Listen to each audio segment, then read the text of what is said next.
ሰላም የተወደዳችሁ የእግዚአብሔር ቤተሰቦች፣ ምናልባት ዛሬ በድብቅ እያለቀስክ ነው። ለማንም ያልነገርከው ሕመም በልብ አለ። ሰዎች ደህና ነኝ ስትል ይሰማዋል፣ ነገር ግን እግዚአብሔር እምባህን ያያል። ዛሬ ይህንን ጸሎት እስከ መጨረሻው አብረን እንጸልይ። ልባችንን በሕያው በአምላካችን በእግዚአብሔር ፊት በጸሎት እናፍስስ። የእግዚአብሔር ቃል በመዝሙረ ዳዊት ምዕራፍ 143 ቁጥር 7 ላይ እንደዚህ ይላል፣ አቤቱ ፈጥነ ስማኝ፣ ነፍሴ አልቃለች። ፊትህን ከኔ አትመልስ፣ ወደ ጉድጓድም እንደሚወርዱ አልሁን።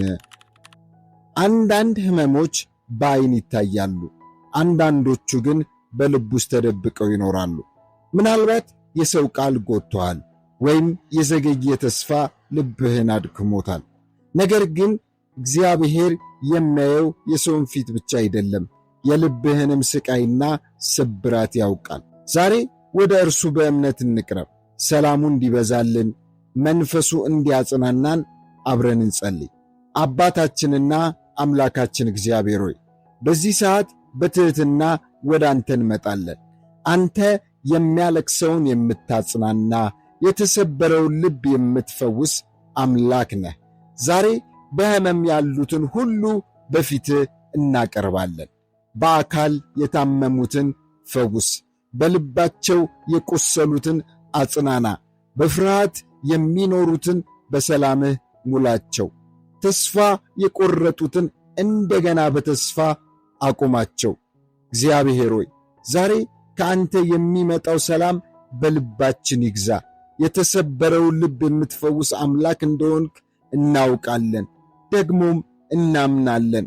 ዛሬ በሕመም ውስጥ ያሉትን ሁሉ በፊትህ እናቀርባለን። በአካል የደከሙትን ኃይል ስጣቸው፣ በልባቸው የቆሰሉትን በፍቅር ዳሳቸው፣ የሚያለቅሱትን አጽናና፣ ብቸኝነት የሚሰማቸውን በመገኘት ሙላቸው። አንተ የሰላም አምላክ ነህ።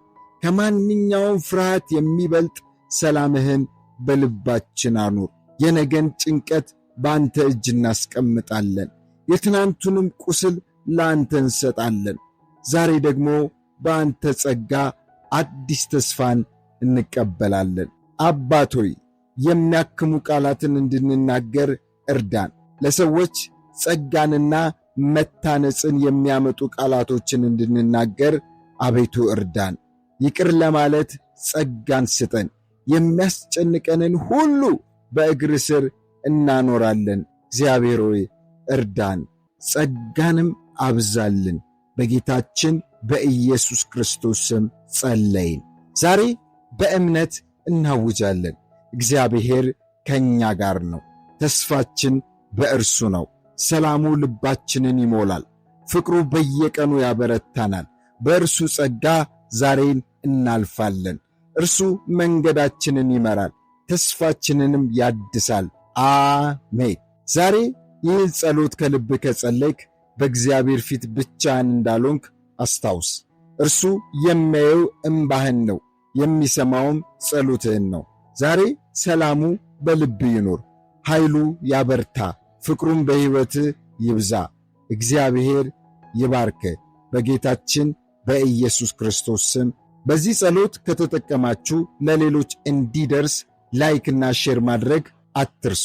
በተመሳሳይ እንዲህ አይነት ጸሎቶችና መንፈሳዊ ሕይወታችሁን የሚያጠነክር መንፈሳዊ ትምህርት እንዲደርሳችሁ ይህንን ቻናል ሰብስክራይብ በማድረግ ቤተሰብ ይሁኑ። ተባረኩ።